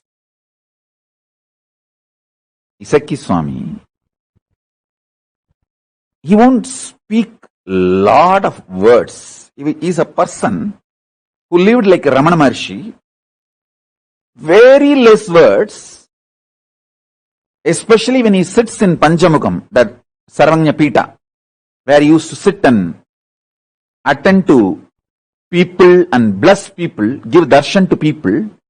He won't even speak. He will have a small slate on which he will just only write whatever instructions he want to give. So even when he is in the ashram, where Kupamal and he, both of them stayed next to next house, it's like a large house next to each other, and both of them stayed, and near the Pavakundra, where they built ashram for me, both of them were staying there. Even in the ashram, he will use very few words to respond to the questions.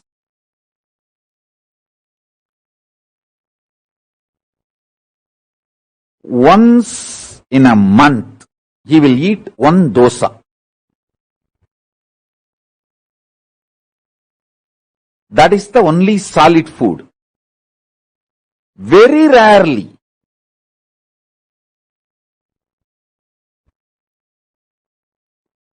very rare, like a once in 5-6 years, he may eat on Amavasya day also. Usually once in a month, on Purnima day, he will eat one dosa, and once in few years on Amavasya, any one Amavasya he will eat. Very rare to see him eating.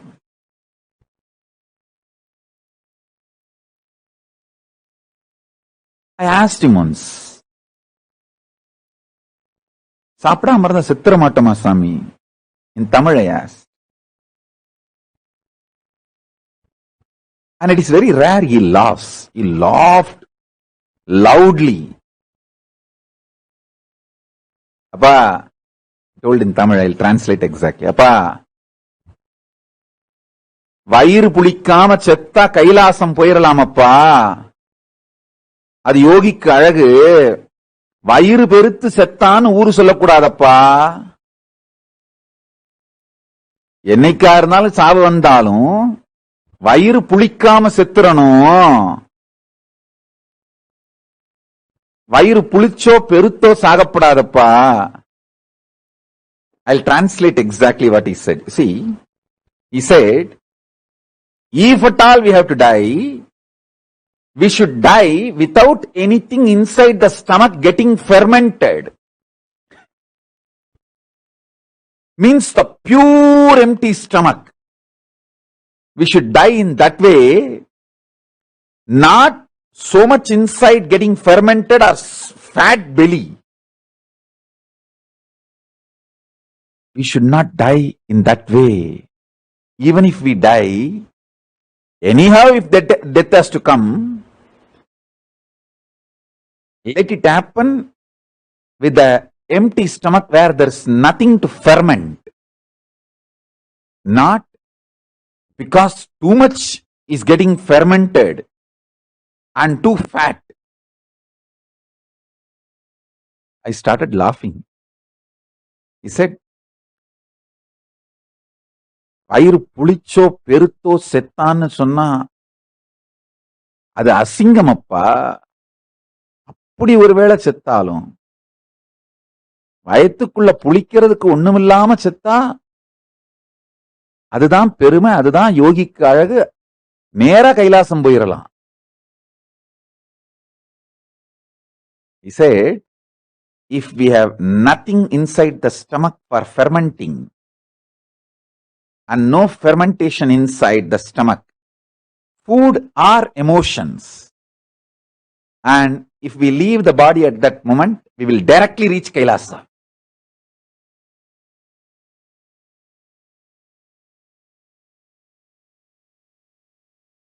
Anyhow, if we have to die, people should say, he died without anything getting fermented inside the stomach, not because too much is getting fermented or too big stomach. And then he added a beautiful statement. புளி ஊத்த உள்ள புளிக்காத வயிறாகும், தண்ணி ஊத்த உள்ள வயிறு கட்டாத தண்ணி கட்டாத வயிறாகும். Let me repeat. புளி ஊத்த உள்ள புளிக்காத. Listen to this instruction very carefully. It's very important instruction. Then listen to this instruction very carefully. This is very important instruction, good for your day-to-day practice. It's a practical tip. If you take a lot of tamarind in your diet, you will develop a stomach where no wrong fermentation happens. That's exact word used. புளி ஊத்த ஊத்த உள்ள புளிக்காத வயிறு ஆகுமப்பா. Means your liver will function perfectly. All the detoxification will happen. Your liver is the real detoxifier. Your liver detoxes your system. The detox of the liver happens. Your liver starts getting very active. Liver's independent intelligence can be awakened by tamarind. So if you are not doing Pachapatni Vratam, try to always have tamarind juice, tamarind rice, organic. Tamarind is the greatest purifier, especially it detoxes your liver. You see, the liver, when its independent intelligence is awakened, it cleanses all the parasites sitting in the stomach and in liver.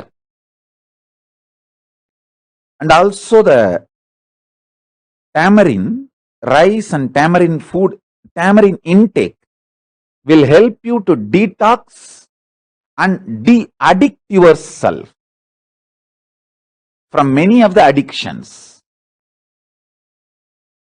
He said, புளி ஊத்த புளிக்காத வயிறு ஆகும்,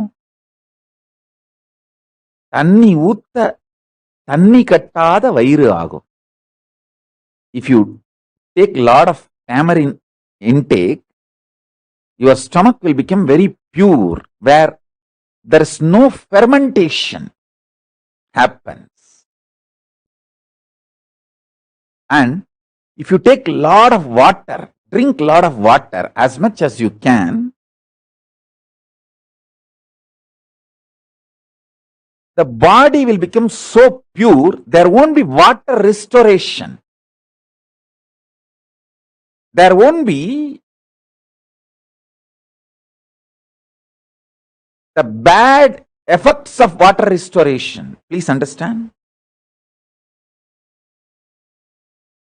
If too much water is stored in your system, that leads to a lot of side effects. Weight and too much mucus, many side effects. Water retention. Water retention causes many problems. My guru has told me, take a lot of water, the water retention problem will be solved. This is surprising. Actually, both are looking very paradoxical, but very important instructions. I followed my whole life and it has helped me a lot. Whenever I did not follow, I suffered. Whenever I followed, it helped me. புளி ஊத்த புளிக்காத வயிறாகும், தண்ணி ஊத்த தண்ணி கட்டாத வயிறாகும்.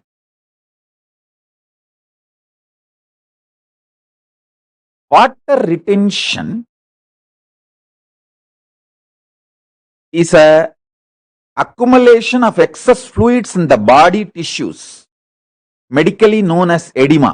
Edema can result from many different disease processes, including the diseases of heart and circulation and kidney disease.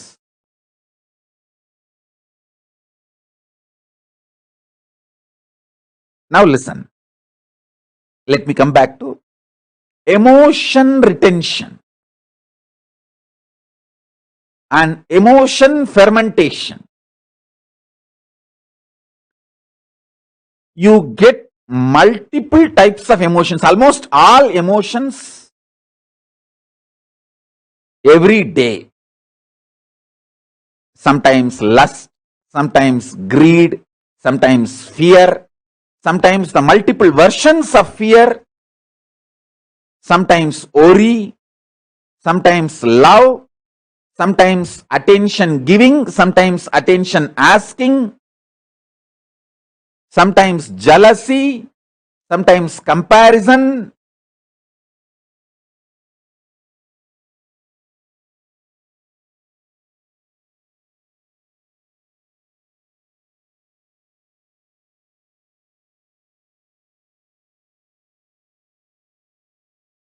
Various emotions, sometimes the willpower, sometimes arrogance, sometimes frustration, different emotions I can describe. All kinds of emotions you get, but logically, through your conscious decision, the thought currents or emotions which you cherish stays inside you and starts getting fermented. The good news is, no emotion gets fermented inside you. No fermentation of emotions happens inside you without your conscious support. You should understand that. I still remember somebody came to Isaki Swami and said some of his problems.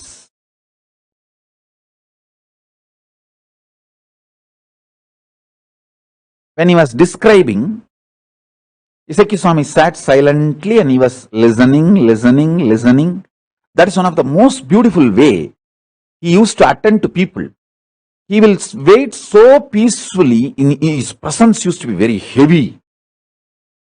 The corner of the room, he will be sitting on the wooden plank, one wooden plank as the back support and one wooden plank on which he will be sitting, just with kaupin, lion cloth. Fortunately, the kamandalu he used and those few items are still with us. He has given it to me and it is all still with us. His energy and his presence. The conch he used. And anyhow, listen now. Let me tell my love story with my gurus later. Now let me give you the knowledge, the experience.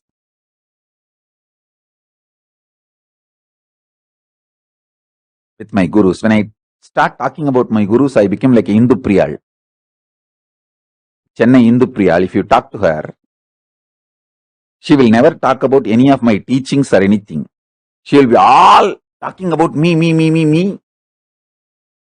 And sometimes when I talk about my gurus, I also become like her. So let me tell all the teachings of my gurus. So he was so peaceful and heavy in his presence, intense.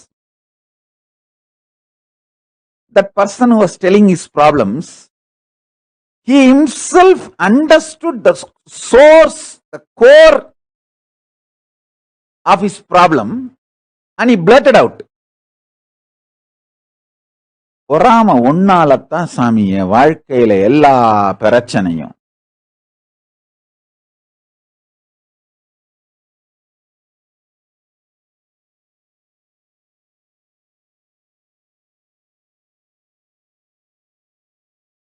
அது என் வாழ்க்கையே அழிக்குது சாமி. I'm trying to recollect exact words.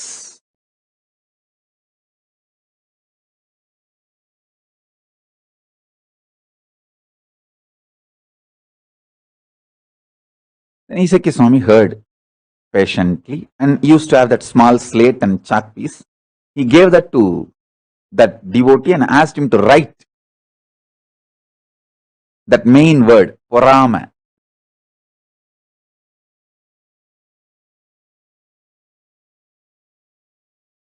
The devotee wrote porama. Isaki Swami just took the slate and just put one arrow mark the other way and asked him to read reverse. So if you know Tamil, you can write Poramai and read it reverse.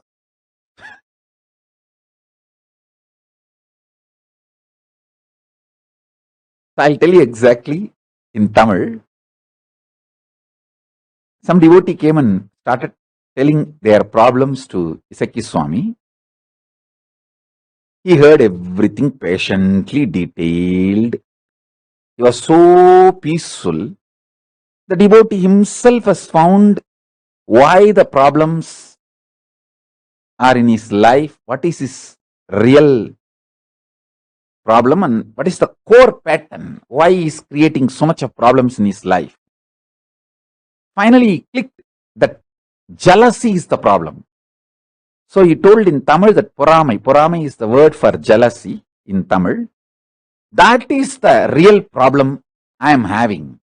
He uttered that word. Then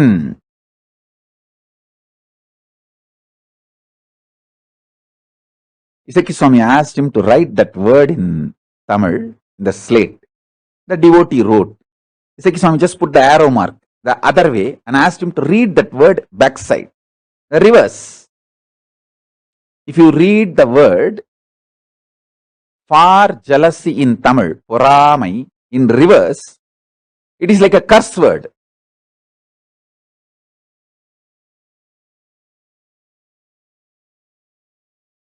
The moment the devotee read, he smiled and said, he just through the hand gestures, he expressed, Porama angadam kondu pogum. Jealousy will take you to the space where you are cursed. That is what will happen. I tell you.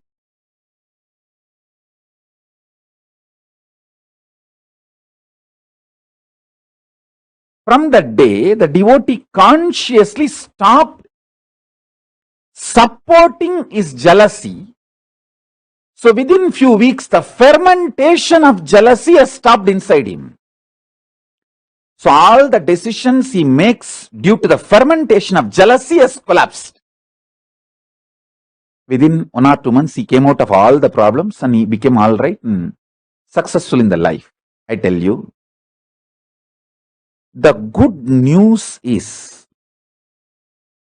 emotions coming and going may not be in your control, but the fermentation of the emotions is under your control. Only when you consciously support some emotions, the fermentation of that emotion happens inside you. All I am trying to tell you is, stop consciously supporting the fermentation of life negativity. Don't allow the fermentation of the lust, fermentation of the fear, fermentation of the worry, fermentation of the attention need, fermentation of jealousy, fermentation of the arrogance, fermentation of ungratefulness, taking life for granted, frustration. Understand that.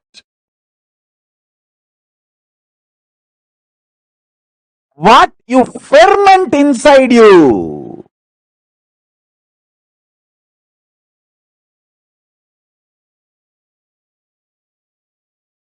is your conscious choice. And decide to ferment right experiences, thought currents. I tell you, so many people send a message to me, or whenever they get a dialed avatar call, first thing they'll tell Swamiji, whatever questions I am carrying and I talk to your Atmamurti, on the day satsang, exactly you will talk about that subject and give the answer for me. This is the experience of every initiated disciple. It means you are consciously fermenting initiation. Listen carefully. How many of you experience in the past and present the problem exactly with which you were struggling and you were talking to my Atmamurti? I address exactly that problem and give solution in the satsang. How many of you experienced this in the past and present? Raise your hand. All of you understand. You are consciously fermenting initiation. Liberation is guaranteed for you. The anupaya, initiation, is getting consciously fermented in you. Listen carefully. Whoever allows the conscious fermentation of initiation realizes whatever you talk to Atmamurti reaches me, and exactly the day satsang or the next day satsang you come, whenever you come to the next satsang, you will get the exact answer, precisely like a surgical strike.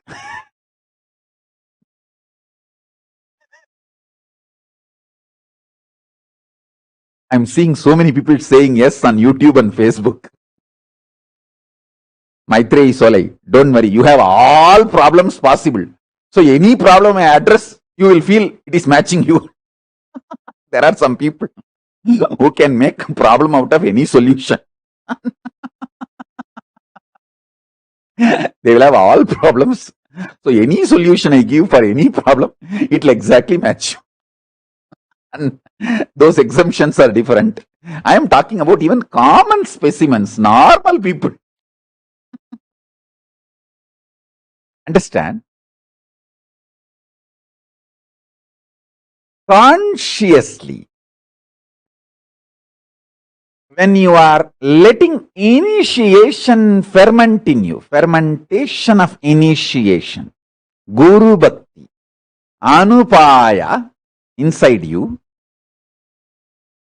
whatever you talk to my Atma Murti, you will have my answer directly, immediately. When you come to the next satsang, you will have the answer. Sometimes even alive satsang, it does not need to be live. Even alive satsang is enough. Just talk to Atma Murti. That's it.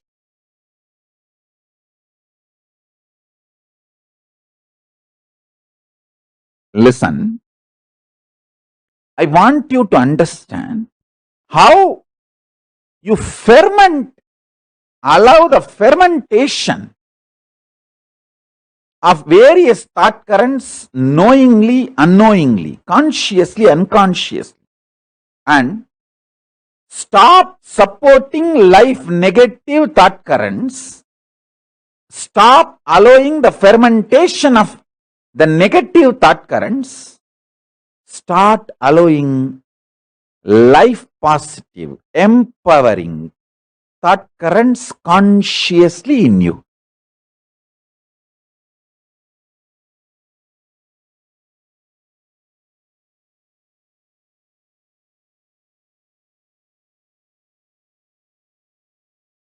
Listen.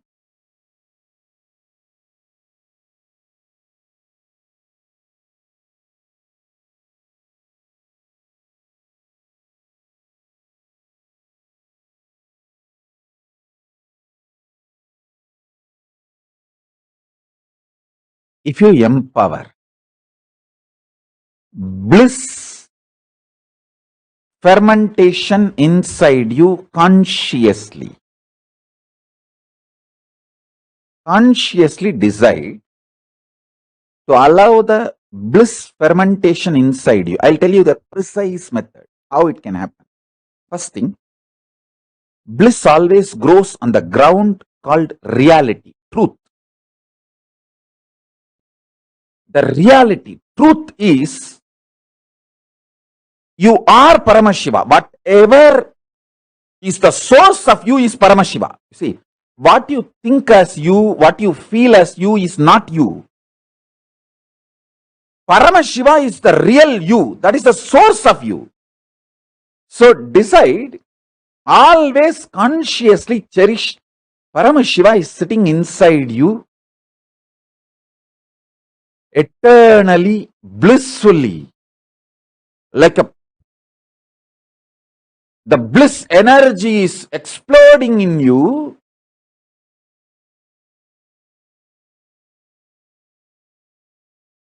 As a strong force. See, there are 4 forces science understands: gravitation force, electromagnetic force, soft nuclear force, strong nuclear force. Visualize Paramashiva sitting inside you consciously, because that is the truth. Whether you even visualize or not, that is the truth. He is sitting inside you consciously. 75 eyes, 25 heads, 50 hands, the Paramashiva sitting inside you.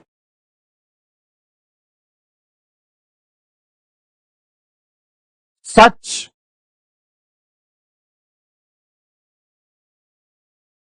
strong force of bliss exploding allow this conscious Bhava ferment in you into Bhava Samadhi. Whenever you have time, just sit, Shiva, Shiva, with that ajapa of Shiva, Shiva.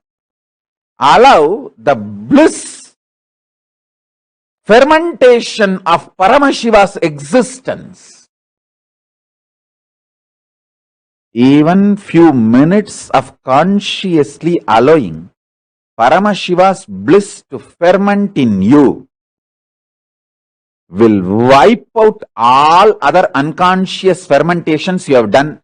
Anger, violence, frustration, boiling, all other negative fermentations will be cleansed.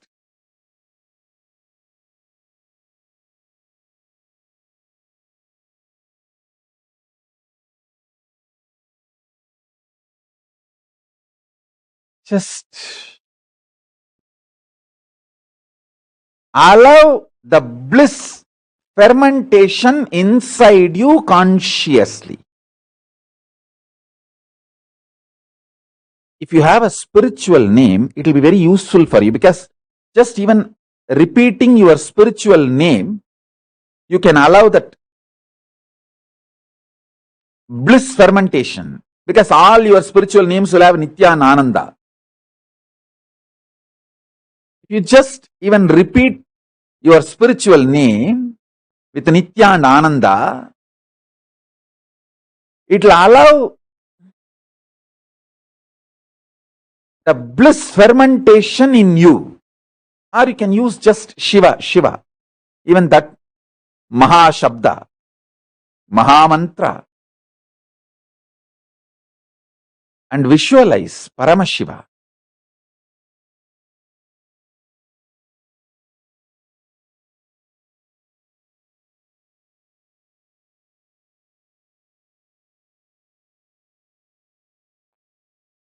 Intensely. Shiva, Shiva, Shiva, Shiva, Shiva, Shiva, Shiva, Shiva, Shiva, Shiva, Shiva, Shiva, Shiva. I can initiate all of you, even now, into this Paramashiva and his bliss consciously getting fermented. The fermentation of Paramashiva and his bliss inside you.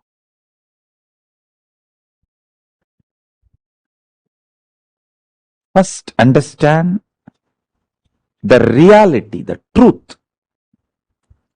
The source of you is Paramashiva. Whatever you think as you or feel as you is not you. That is a delusion you have about you. Paramashiva is the real you. Even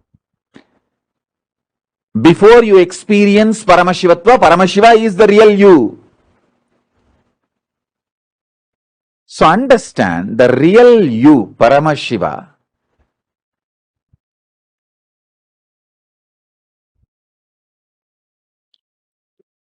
is sitting inside you and exploding in bliss as a strong nuclear force. The strong nuclear force of Paramashiva is bliss. Bliss is just exploding. Allow this Bhava fermentation to happen in you, so that this Bhava fermentation will become Bhava Samadhi. When you consciously support this fermentation, this Bhava will get fermented and it will become Bhava Samadhi.